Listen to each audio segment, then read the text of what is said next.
Bonsoir à toutes et à tous, je suis ravi d'être avec vous. Dans l'actualité de ce vendredi 17 décembre, la menace du variant Omicron plane sur le Fénois. Même si les autorités sanitaires n'ont pas officiellement confirmé sa détection, il y aurait désormais une dizaine de cas suspects. Nous ferons le point au début de cette édition. Mieux vaut prévenir que guérir. L'expression est appliquée à la lettre à Punaauia. La commune a décidé d'annuler le concert de Noël prévu dimanche au parc Ta'apuna au regard justement de l'évolution de la situation sanitaire. Nous serons en direct avec le maire de la commune de Punaauia, Simplicio Lissan, qui nous détaillera les raisons qui l'ont poussé à prendre cette décision. Le centre de tri de Farerata a multiplié par 3, voire par 4, son activité de traitement des colis en ce mois de décembre. Récemment, 6 tonnes de marchandises en provenance de Chine ont été réceptionnées. Autant vous dire que ça ne chôme pas du côté de la poste. Des huîtres de Tahiti dans vos assiettes pour les fêtes. C'est le pari lancé par la direction des ressources marines et par l'Ifremer. Le projet est en bonne voie. Dans ce journal, vous découvrirez en exclusivité les images de la nurserie de Vairao. Merci d'être avec nous. Pour débuter cette édition, faisons d'abord le point sur l'évolution de la situation sanitaire liée au Covid-19. Ces dernières 48 heures, il y a eu 8 cas positifs détectés. Il y aurait actuellement une quinzaine de cas actifs. 6 personnes sont hospitalisées. La campagne de vaccination évolue également dans le bon sens, avec quasiment 70% des personnes de plus de 12 ans qui ont un schéma vaccinal complet. Et à l'heure des grands départs vers les îles ou à l'international, le risque d'augmentation des cas de Covid-19 dans les prochaines semaines est bel et bien réel. Les autorités sanitaires, en tout cas, s'y préparent. Pour l'heure, aucune confirmation officielle n'indique que le variant Omicron est bien arrivé au Fénois. James O. Patita Savea. Son arrivée était inévitable. Sa présence n'a pas encore été annoncée officiellement par les autorités. Mais selon nos confrères de la dépêche de Tahiti, les 4 échantillons non-Delta sont bien des cas importés du variant Omicron qui se propage très rapidement en Europe et aux États-Unis. Au Fénois, à la veille des fêtes de fin d'année, la population reste sereine malgré la menace bien réelle d'une 3e vague.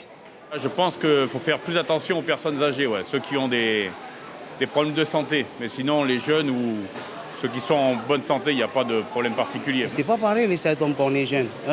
Le corps est costaud, mais ceux qui sont âgés, qui ont 60 ans, c'est pas les mêmes symptômes. Déjà le Covid, on n'est pas tranquille aussi. J'imagine le variant. Après, comme on fait que de faire des couvre-feux, on ne peut plus sortir. Et ça fait peur, surtout mes petits frères, mes petites sœurs et ma grand-mère aussi. Ça fait peur aussi ces maladies-là. Les gars, il faut se protéger. La vie, ce n'est pas un jeu, pas un. Pour le syndicat des médecins libéraux, la population doit continuer à respecter les gestes barrières. En effet, un relâchement général a été constaté ces dernières semaines. Malheureusement, l'expérience des mois, voire on peut parler d'années précédentes, qui consiste à avoir la même attitude avec ce nouveau variant qu'avec les anciens. Gestes barrières, distanciation, sans forcément avoir de crainte plus que ça, parce qu'on a quand même une population qui est en gros à 70% de vaccinés. On n'est pas dans la même situation qu'il y a 1 an ou 1 an et demi. Néanmoins, là encore, on va réinsister sur la nécessité pour ceux qui hésitent encore à se faire vacciner de le faire. Au centre Oraora situé à Pirée, 27 patients en Covid long sont toujours suivis dans leur rééducation. Le directeur de l'hôpital de Jour nous l'assure, lui et ses équipes sont prêts en cas de nouvelles flambées épidémiques liées au variant Omicron. Ce matin, j'avais une réunion avec la direction de la santé pour établir des stratégies avec les hôpitaux périphériques, de façon à ce que cette fois-ci, en coordination avec le CHPF, très rapidement, autant que faire se peut, les équipes puissent retourner près de chez eux, car on sent bien que ce soutien familial, cette proximité, est un élément déterminant de la prise en charge des patients. Et nous, on serait une structure d'appui pour assurer un service nécessaire en complément aux équipes existantes. Par ailleurs, les autorités ont constaté une reprise de la vaccination ces derniers jours. Ce week-end, le vaccinodrome de la présidence sera ouvert au public de 8h à 16h le samedi et de 8h à midi le dimanche. Et parmi les conséquences liées à la recrudescence du nombre de cas positifs au variant Omicron, la commune de Punaauia a donc décidé d'annuler son grand concert de Noël initialement prévu ce dimanche au parc Ta'apuna par précaution compte tenu de l'évolution de la situation sanitaire. Le feu d'artifice est également annulé. C'est une décision du maire Simplicio Lisson et de son conseil municipal qui préfèrent ne pas prendre de risques. Le premier magistrat de la commune de Punaouia est d'ailleurs avec nous en direct ce soir. Simplicio Lisson, bonsoir. J'espère que vous m'entendez bien. Merci d'être avec nous. Vous avez... Oui, bonsoir Marouki, je vous entends bien et bonsoir à toute la Polynésie et surtout à ma population de Punaouia. Alors, vous avez décidé d'annuler l'événement car il pourrait constituer un potentiel risque d'intensification des contaminations. Les gestes barrières, le port du masque obligatoire ou encore le pass sanitaire n'auraient pas suffi selon vous ? Oui, bien entendu. Nous avions préparé cette belle fête à l'occasion donc de ces fêtes de fin d'année. Il nous sort aussi de clôturer cette année difficile avec nos populations et leur permettre un peu, voilà, d'oublier un peu, de faire le deuil par rapport à ce qu'on a connu. Mais nous avions mis en place toutes les mesures nécessaires qu'il fallait prendre pour éviter les risques. Mais on ne comptait pas vraiment sur l'introduction de la variante Omicron déjà dès cette semaine. Malheureusement, comme nous le savons tous, on a eu la confirmation de quelques cas, mais aussi des suspicions, des fortes suspicions sur une dizaine de cas encore aujourd'hui, ce qui nous a amené, en tout cas le conseil municipal et moi-même, à prendre cette décision par mesure de précaution, d'éviter donc d'annuler la tenue de notre concert. Il fallait mieux préserver la santé de tout le monde au regard de toutes les difficultés que nous avons connues ces derniers mois.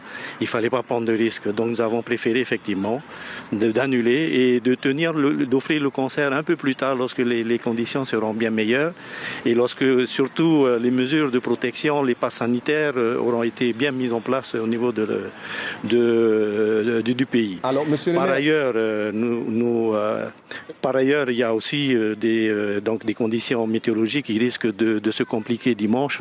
C'est aussi une deuxième raison qui nous a poussé à annuler ce concert. Monsieur le maire, est-ce que vous avez eu confirmation de ces cas suspects de variant Omicron à Punaouia, vous-même?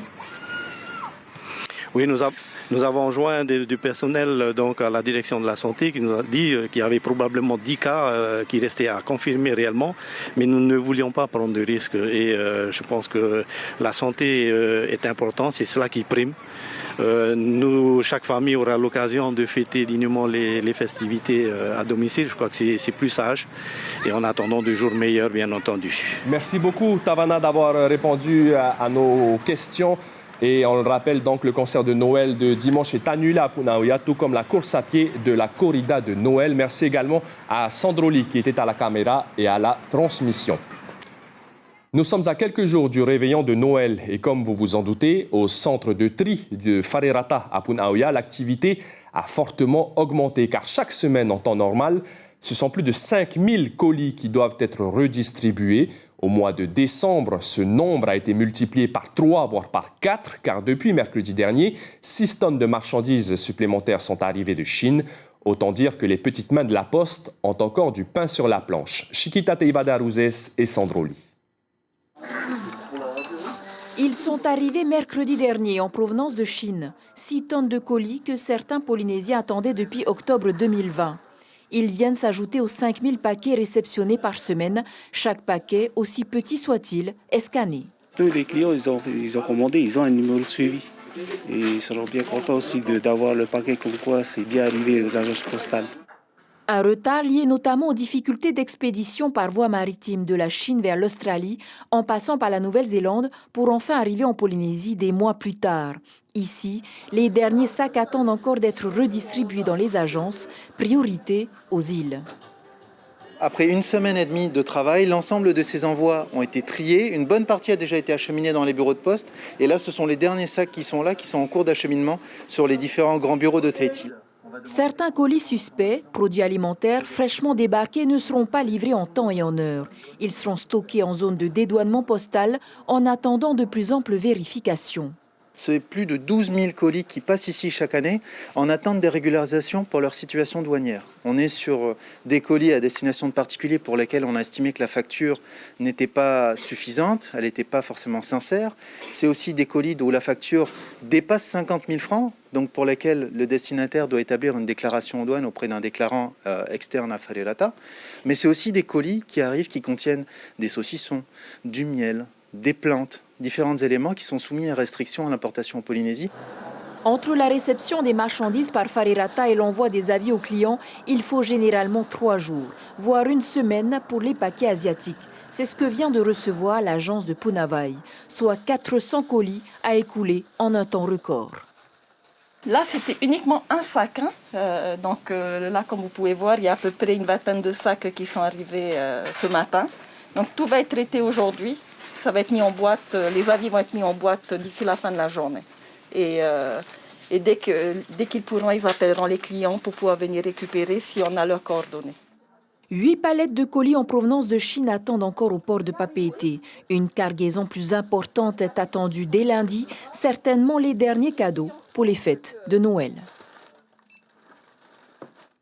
Un projet d'upcycling ou de reconditionnement en français si vous préférez, et cela pour la bonne cause. Il est initié par la Fondation pour agir contre l'exclusion.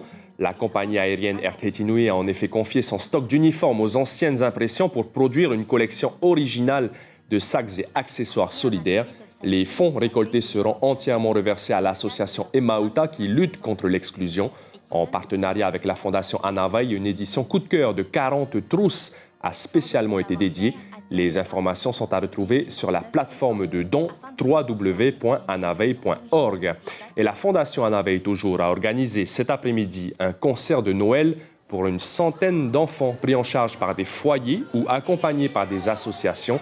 Ils venaient notamment du SOS Village de Papara, du Whare Heimanava ou encore du foyer Puotehau. L'événement s'est tenu dans les jardins de la mairie de Pir'e. Vaheana Chong, la directrice de la Fondation Anavei, nous en dit plus au micro de Patita Savea. Son but, c'est vraiment d'apporter des outils aux associations pour leur permettre de réaliser leurs projets. Notamment, le principal outil qu'on a mis en place, c'est un site internet qui permet aux associations de faire des appels aux dons, de collecter des dons justement et donc de financer leurs projets associatifs. Donc depuis notre création, on a financé une trentaine de projets qui ont vu le jour depuis. Et donc aujourd'hui, c'est un des exemples de projets qu'on a mis en place. On a lancé la collecte et qu'on a mis en place ensuite. Et Vaheana Chong, la directrice de la Fondation Anavei, était interrogée par Patita Savea. Pour les réveillons de Noël et de la Saint-Sylvestre, vous êtes nombreux à apprécier les huîtres, un produit qui est le plus souvent importé de France ou de Nouvelle-Zélande, mais il sera bientôt possible de déguster des huîtres made in Fénois. Après plusieurs tentatives de production d'huîtres de bouche, cette fois, le projet prend forme à la presqu'île de Tahiti. Cybèle Plichard et Heidi Enko s'y sont rendus. Des huîtres de Tahiti servies sur un lit de glace. Cette fois, le développement d'une filière ostréicole polynésienne semble à portée de main. Dans cette nurserie, 300 000 spécimens doivent atteindre leurs 4 cm réglementaires avant de retrouver le milieu naturel et atteindre leur taille adulte. Depuis 8 mois, Manahari bichonne ses petites huîtres.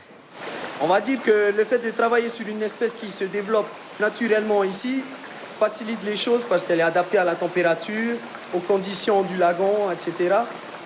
Du coup, les difficultés, c'est plutôt des difficultés techniques dans le sens où il faut leur apporter à manger tous les jours. Et en l'occurrence, 8000 litres de microalgues sont produites chaque jour pour nourrir l'animal. La Sacostria cuculata et la Sacostria equinata sont les 2 espèces locales étudiées par les scientifiques de l'Ifremer. Reproduction, élevage larvaire, nurserie, vient ensuite l'étape du grossissement. La direction des ressources marines propose une technique innovante, l'aquaculture, élever les huîtres avec des crevettes ou un poisson, le platax. On espère pouvoir non seulement gagner en croissance de par cette cohabitation dans un même milieu de 2 espèces différentes, et pourquoi pas d'arriver à lutter contre le principal inconvénient de cette filière qui a été vue déjà il y a plusieurs années, qui est ce fameux ver, le Polydora. Le ver Polydora, un parasite qui a découragé les premières tentatives d'élevage à Tahiti. Une autre technique venue du sud de la France, l'exondation, pourrait en venir à bout. Cet entrepreneur y croit, il mise sur une production industrielle dans la zone biomarine de Faratea. On va pouvoir produire à peu près 20 tonnes sur ce site, tout en sachant que les importations aujourd'hui sont plutôt de l'ordre de 100 tonnes. Donc on a bien réfléchi à tout ça et on espère qu'on pourra, dans un avenir proche, du moins suivant Faratea, se développer également dans les îles ou sur différents sites. Maîtriser des protocoles zootechniques dans le but de lancer une activité économique, toute l'ambition de l'Ifremer et de la DRM pour une première production commerciale fin 2025.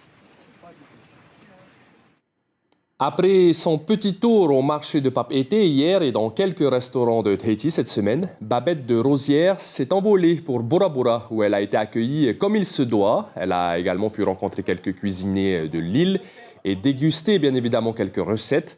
On rappelle que la figure de la cuisine ultramarine est en mission pour le compte du ministère des Outre-mer. Rosanna Maihota a pu rencontrer Babette de Rosière aujourd'hui. Aujourd'hui, c'est la première fois depuis mon séjour que je mange une cuisine sincère, inventive, avec des produits locaux et qui a du goût. Donc ça veut dire qu'on peut créer une identité culinaire propre à la Polynésie. J'ai mangé la croûte de maï-maï aux légumes d'ici, fait avec une béchamel de lait de coco. C'est simple, je sais faire les tourtes.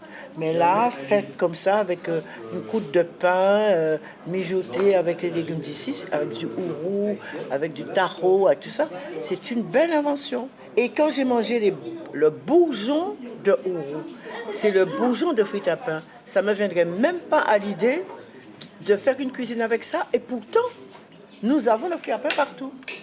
Ça, c'est une belle invention. Et j'ai adoré.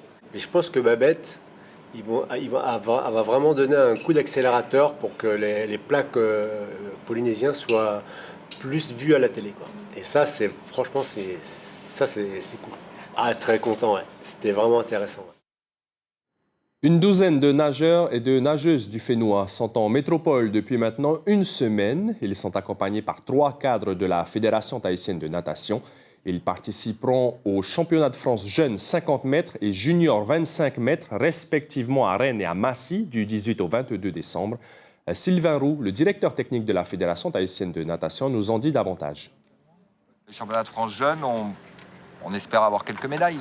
On a des filles et surtout un garçon, Téré Opa, là, qui peut faire un truc sympa. Chez les juniors, les 3 garçons, ils sont en première année, donc l'idée c'est de renager l'après-midi, de repasser en finale, prendre de l'expérience pour déjà préparer 2022 avec les prochains championnats où là, ils seront 2e année et là, on pourra espérer monter sur la boîte.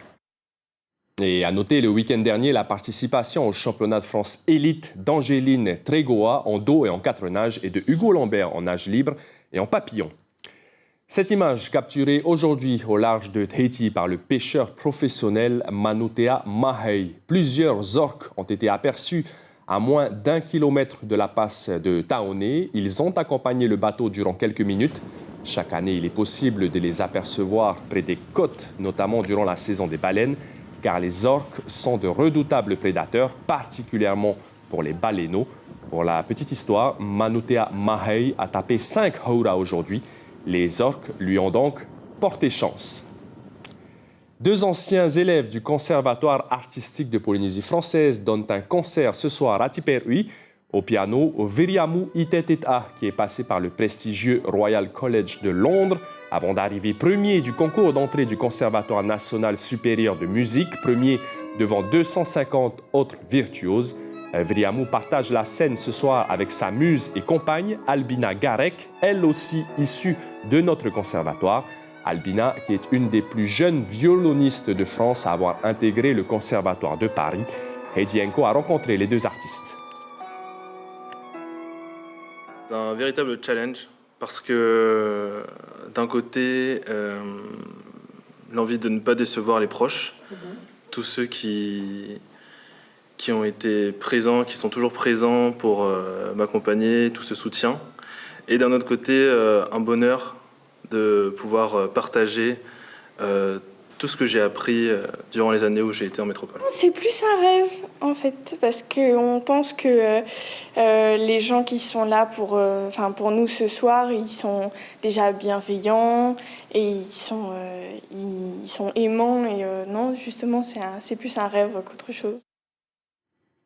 À retenir dans l'actualité de ce vendredi 17 décembre, gestes barrières, distanciation, port du masque et vaccination, les automatismes doivent rester les mêmes car le variant Omicron menace la Polynésie. D'après la dépêche de Tahiti, 4 cas ont été confirmés. Il y aurait une dizaine de cas suspects, mais les autorités sanitaires n'ont pas officiellement communiqué sur le sujet. À la télévision ce vendredi soir, le festival Haerimai pour 2 heures de divertissement aux côtés du groupe Maruao et de la troupe de danse Hana Pupuori. Après cela, à 21h25, il y aura 2 épisodes de la série policière française OPJ. Merci d'avoir été avec nous. Demain matin en radio, l'information c'est à partir de 6h30.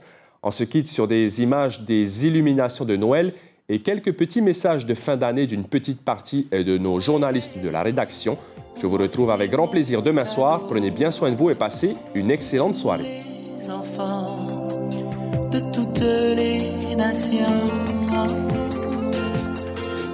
Après tout ce qu'on a vécu avec ça et ça, eh bien, on ne peut que souhaiter un joyeux Noël avec beaucoup de vœux pour la bonne santé, pour qui que ce soit, et que du bonheur pour Noël jour de l'an et toute l'année qui vient. Merci pour votre fidélité, une année qui n'a pas été évidente pour toutes les rédactions de Tahiti. On pense aux familles qui ont perdu leurs proches pendant cette crise sanitaire. Au personnel de santé, tous ceux qui ont œuvré pour protéger la population. Voilà, une année très difficile et on espère que l'année prochaine sera meilleure. Sur la terre, en ce monde,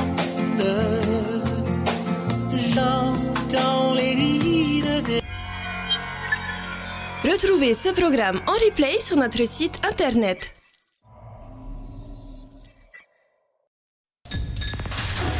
L'information en continu sur Polynésie la première, Internet et réseaux sociaux.